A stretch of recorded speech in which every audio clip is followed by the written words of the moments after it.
Hey, Les, with the recently announced salary cap for 2024 and the 30.6 million uh, increase per club, I guess what was your reaction to seeing that, and how, if at all, does that influence the team's approach to free agency here coming up? It really didn't surprise us that much. It was somewhat according to plan, so it really didn't alter, let's call it our initial blueprint, which we're actually still refining, as we go about this process. So to answer your question on that, nice to have, but that it was in the ballpark of what we were expecting.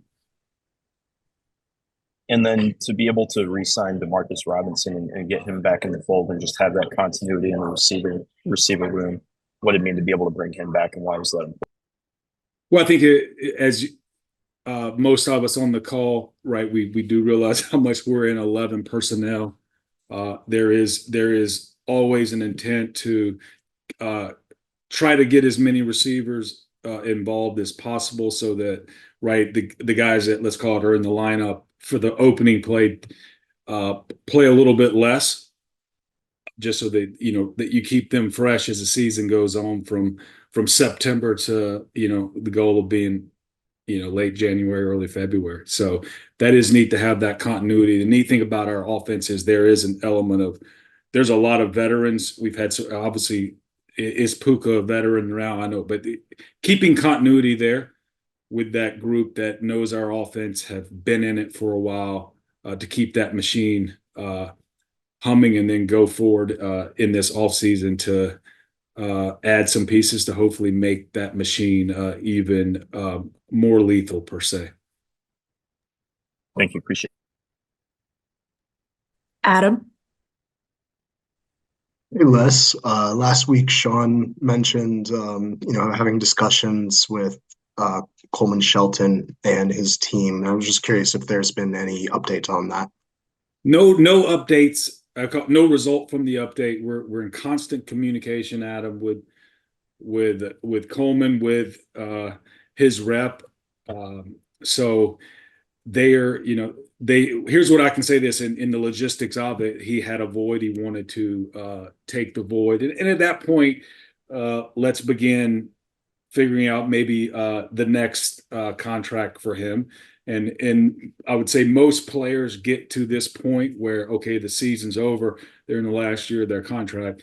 There is a side of the process where to help figure out the market is somewhat go to the marketplace. And sometimes you got to be patient in this process, which I do think is very healthy and productive for both sides. Because if you try to do something beforehand, it's really just probably the Rams side. But when you do go to the market, then it's 31 other teams involved, and then it's a good. You can usually come up with a win-win. And you mentioned Kevin Dotson as someone last time we talked as someone you'd like to keep along that offensive line too. Have you guys had similar discussions with his camp? Very similar discussions with him as well, and I know I think in his case will probably be a very similar pattern. Kevin got to this point, earned this opportunity, and to find his real market, right? The reality of his market, he is probably going to have to get. It's probably going to go into the window at minimum. So I usually the window starts March 11th. I usually say around March 12th you can start figuring some of this stuff out. So you can't microwave free agency. Got to put it in the oven, per se. The NFL PA report cards came out today, and the organization was like roundly dinged for things related to facilities. Do you worry about that at all being a factor? I know you have long-term plans, but for guys that you talk to who may not match that timeline in terms of the contracts they're talking about. Adam, it's probably not a huge concern. I know we have some long term plans and vision, and that's the, again, it's not a microwavable deal. It's something you got to put in the oven, and I do think when that time comes, we'll probably get better marks facilities. There is a side that some of us here really appreciate this, because our culture is a lot about, hey, keeping football the main thing. So there's some positives to come in here. Obviously, the weather outside, you spend a lot of time outside as a football player, so that can help us win the day. But there's probably something about Kalu and all of us that's on this call. We've all been a part of it. We can't recruit in the Power Five. We were a Power Five college football team. We're struggling to recruit, but it is something about coming here, making football the priority, coming together as a collective, and making it most about Sunday afternoons in SoFi, which is obviously a first-class facility. So Thank you. I don't know if did they put SoFi in the survey. I didn't get a chance to see the survey. We've been in some draft meetings, so No, nothing about the stadium. oh man, that seems like we're leaving out a big piece. But Thank you. not my survey. Gary? Hey, Les. How's it going, Gary? Going well, going well. Thanks for doing this. What do you think the chances are that you actually will pick at number 19 or make a first round pick this year? That I would love to give you an educated percentage of, but I can say what I do know, probably from a theoretical standpoint, is as we continue going through this process of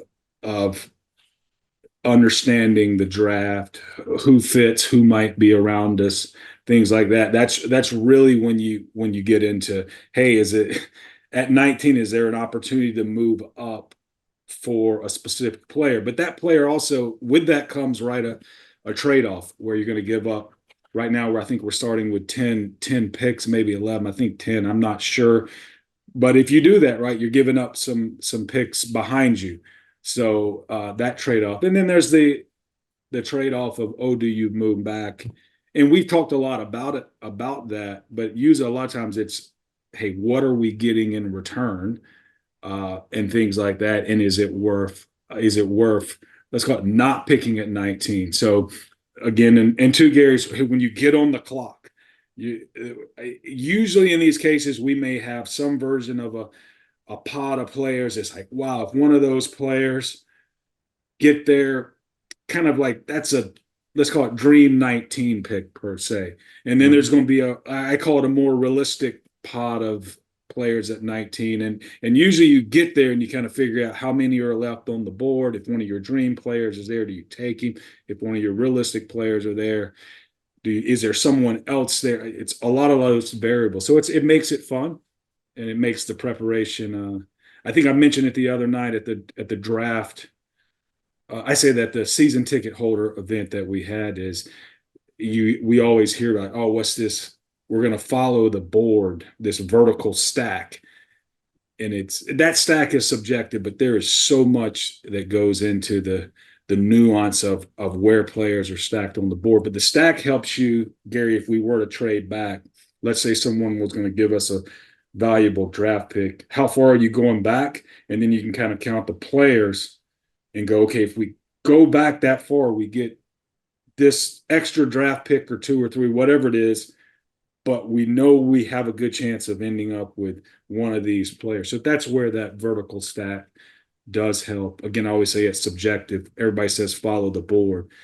And like at that event the other night, everybody's board is different. Everybody's vertical stack is different, but you're probably talking about good football players. What's it been like for you for the first time in a while to actually, be looking at everyone who's available as opposed to, not having a first round pick and maybe, skewing your evaluation that way? How's it been for you personally, be involved possibly in the first round? It's been fun, not a lot different. The fun is we've gone into each let's call it draft process, and we've had to discuss players that were going to be, let's call it drafted in the first round. So you always have to discuss those players and somewhat, right, get the base rates to figure out, let's just call it simple. If you figure out your first 32, to get to your 33 through 40, you got to figure out your first 32. So we've had a lot of time to practice stats. And there's some probably lessons learned that I won't get into here that we probably can take advantage of like these, I call it mock trials. And we're like, wow, that occurred. Maybe we use that when we are picking in the first round. So the fun part is, oh, wow, we're not just trying to get to player 33.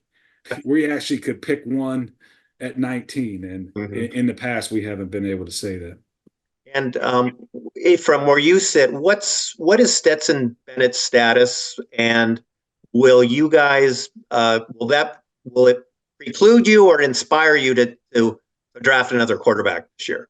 Right. I think the interesting thing about the draft is there's only certain many players, so we'll continue working through Stetson still on NFI, but we've been in a process right where the players are out of the building now, so we'll continue working through him as it gets to the offseason. I think on the quarterback situation, Gary, what we do want to accomplish this year is making sure we have, and I can't say whether we keep 2 or 3 on the 53, things like that, but we want to make sure that, hey, if we ever have to go play a game without Matthew in the lineup, we want to be able to win it. And I think this year, different than last year, based on salary cap, could allow us to maybe do a veteran QB. Doesn't mean you don't go with a younger QB as a third, or does he earn the 2? But that the flexibility to Stu's first question, right, with the cap does allow us to do that. Where last year, we thought, you know what, let's try to be the most competitive team with our starting 22. But it did come back to hurt us, definitely one game last year. And then finally from me, sorry, just with Joe Noteboom's situation, a really big salary cap number, not a starter. What's his future with the Rams at this point? We've actually had discussions with Joe and his reps trying to figure out a win-win to come back, just because he's been a valuable piece for us in terms of whether he's been a starter, but let's call it a really good 6-man. And this year he played both left and right tackle spots and guard for us at different times. So we're trying to come up with a win-win. And again, similar to it's going to be it's a process. Can't microwave that one. Thanks very much. Jordan. Hey, Les, thanks for doing this. Hello from Indianapolis. You wouldn't know what it's like here, but it's good stuff. I could still land and navigate. I got memories of Indy. So going back to one of Adam's questions about that player survey from the NFLPA, one of the categories where the Rams received a really poor grade was a category called treatment of families. It didn't expand much from player feedback in the poll. I'm kind of wondering, just from your perspective or from people who advise you or you communicate with in the organization, have you gotten any feedback from players about what that possibly could mean, or why you guys have for 2 seasons maybe scored a little bit lower in that area? I know we did discuss it, Jordan. I'll be honest with you, I don't know the exact, let's call it the nuance of, all right, what questions do you answer within the category of treating families? So I don't know if some of that is facilities. I know some of that I know last year, traffic getting to and from games, things like that, some of the nuances that I know we walked through. I know Kevin knew them a little bit more, but I would say big picture, we've always, at the end of the day, tried to treat the player, the family, whether it's been when we went to the Super Bowl, things like that, treat at number one with respect. Obviously, if we got dinged, we may be missing out on some bells and whistles, but I think at the core, we definitely want to treat, everyone with respect. And it's pretty interesting, because I do know, whether you're probably coaches or players and they bring fans, sometimes it's a tough transition because there's a nomadic lifestyle at times, depending on who you are and where you're at in your career and things like that. So it is interesting how you think about that aspect. And this year with a young team, it was interesting because if when players play college football, a lot of times the rookie players per se aren't necessarily married and have kids, but wow, they have moms and dads who are used to showing up at let's call it college of choice to watch their son play football. But in the NFL, it's a little different, right? Where parents usually don't come to every home game. But this year there was that element of like, wait a minute, this is different than college football, where there's it's just a different camaraderie there. So, but number one thing we'll do is try to treat people with respect. Thank you. And then, and apologies for any background noise as well, but, with Tyler Higbee, do you guys have more clarity on a timeline, and has he had that surgery yet? I know he has had surgery, and timeline is still unclear other than, because of probably the timing of his injury when it did occur. It pushes back, right? Day to return farther. So number one goal we've said is let's try to get Tyler healthy first, and then we'll figure out playing next. And then finally for me, in this year's draft class, as you guys go through your evaluations, where are some positions of strength? Have you noticed any trends about those positions? It sounds like, corner and offensive line scouts here and analysts are talking them up pretty heavily right now. Any trends you've noticed about those positions, and where does that fit in within the Rams' needs hierarchy? I probably won't get into specifics if we differed on what we think is strong or weak, because I'm sure those scouts are the enemy, with the other 31 teams. So, but I think it is interesting as you go through it now, and it's one of the reasons why we're here, having draft meetings with our coaching staff, especially with some of the players that would be possibilities at 19. And with free agency on the back end of that, it is neat to go, okay, if you do free agency, would you still pick this player at 19? If you sign the player in free agency and all those things. And oh, by the way, wow, we just went through this and there's not a lot of, let's call it buy-in for a certain position. So maybe you lean into that in free agency. So that's kind of the fun thing we're doing this week. If it's not fun, I would say it's interesting, because it's continuing to chip away at that puzzle that you're trying to do of free agency draft. But that's one of the reasons why we're not in Indy, even though we value Indy a lot. I can say Jake Timmy and Nicole Blake they can't wait for some of the numbers to come in. So I because we're here in SoCal, I definitely do not want anyone to think we do not value Indy. There may be a little less traditional footprint there, but with each year, this year the same, we have some people on the ground with specific missions.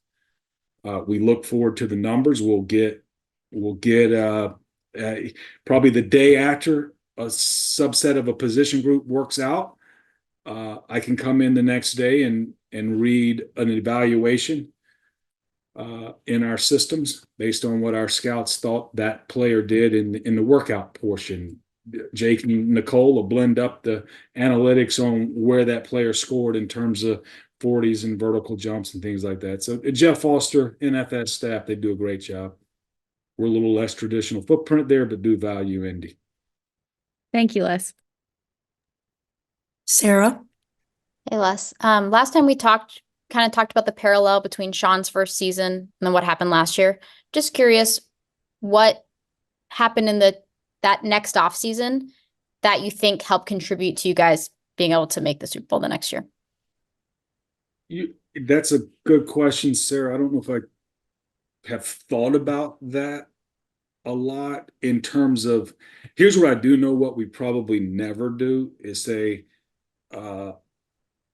we did this, let's do these 1 to 2 to 3 things, and we're going to go to the Super Bowl. So I think internally we're very boring with saying, okay, from going back to that's the whole facility question is, okay, at the end of the day, can we get back to what's our main thing? Our main thing's playing quality football.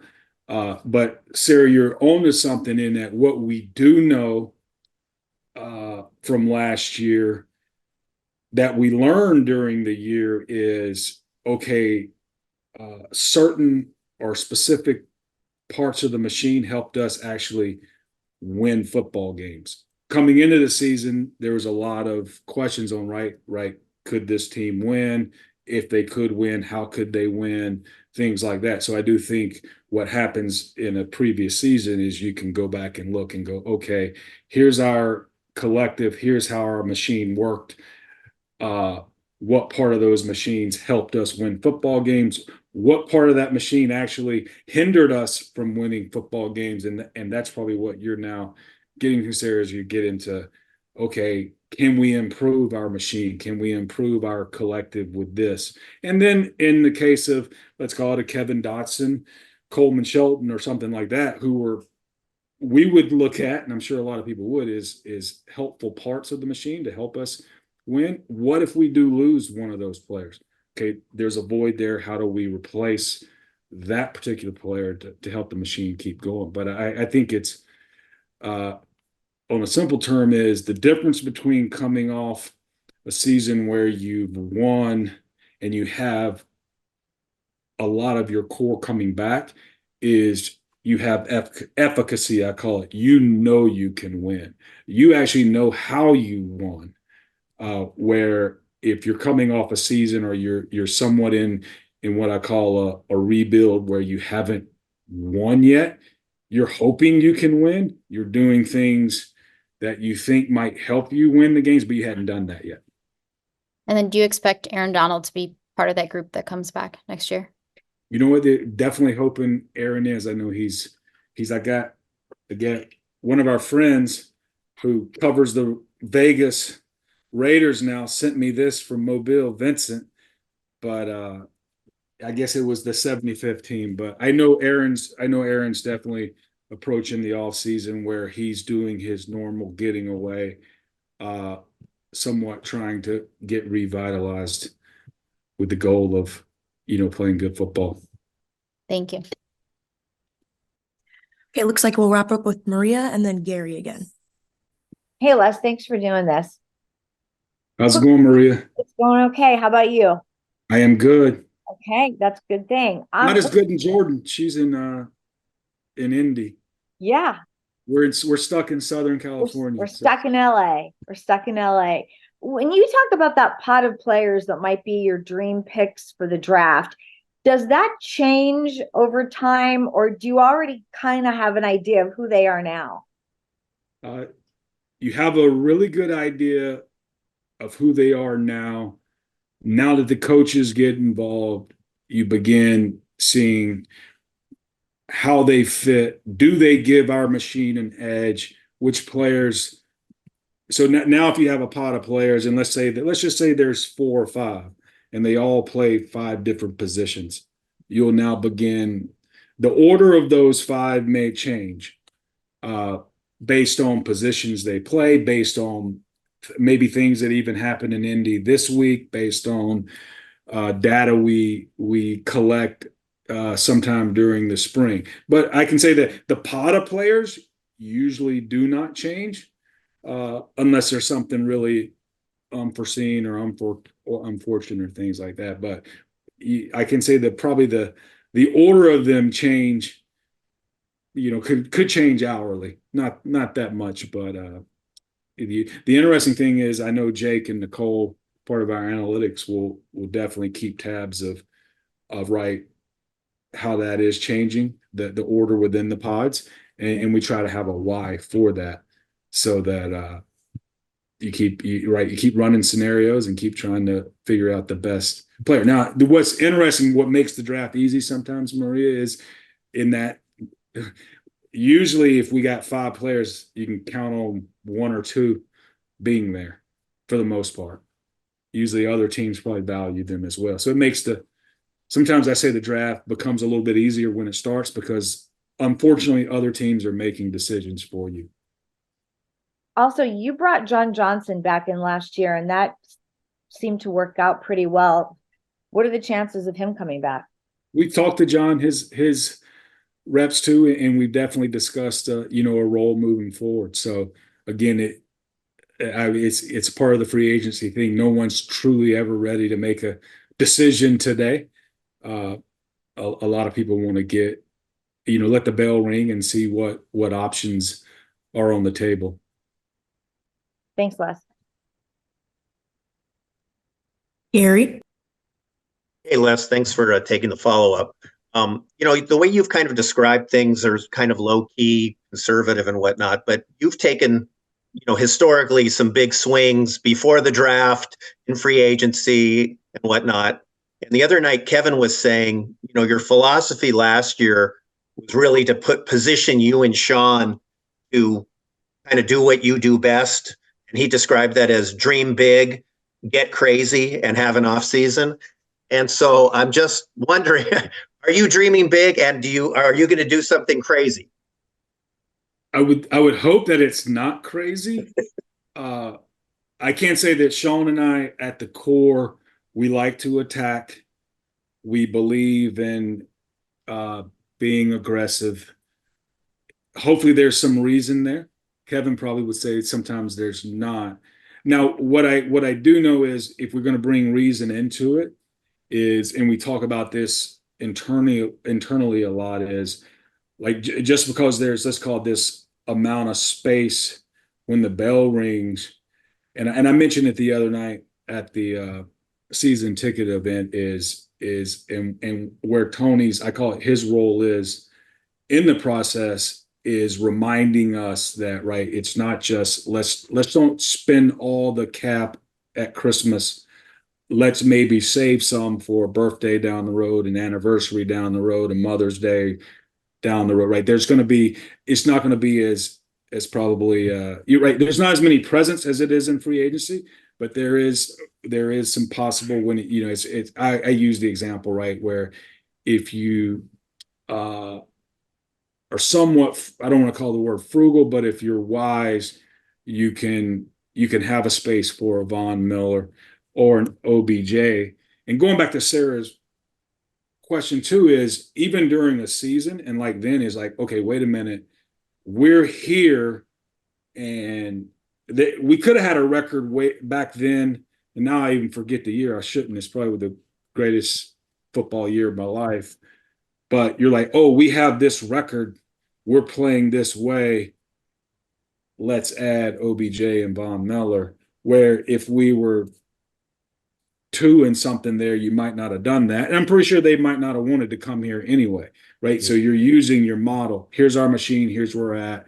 Should we press the gas, right? Should we attack? It's similar to calling a game.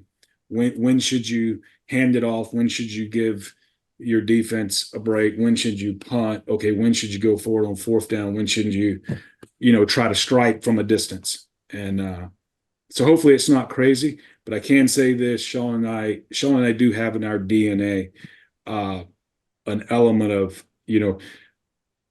let's go. We're not going to be scared to try to go win a gold medal. Thank you. Like we have one final one from Jordan. Thanks for the follow-up, Les and Tiana. And I can't say Jordan winning a silver medal it's the painful. I don't know where you're at on the podium. You got 3. You're not as tall as the gold medal. It's the most painful award you can get, at least in the moment. And there's a lot of regret over the years of like, golly, you got a silver medal and not a gold. I believe you. Wondered about your cornerbacks real quick. What did you make of the season the younger guys had last year? What's your assessment of the position group moving forward? And do you think Akello, are you guys in talks with his side, or do you expect? Yeah, we chatted with him again, one of those free agents. The neat thing about the corners, I would say they got a lot of experience. There were some ups and downs with them. I also think that in that whole thing, there was, even in some of the down moments, we didn't pressure the quarterback as much as we had in the past. So that's going to open up some things in the pass game. So even though there's PFF might have given them some negative plays, there's a totality there. But here's what I can say: the neat thing is there's a lot of guys back there on rookie contracts that got a lot of valuable experience.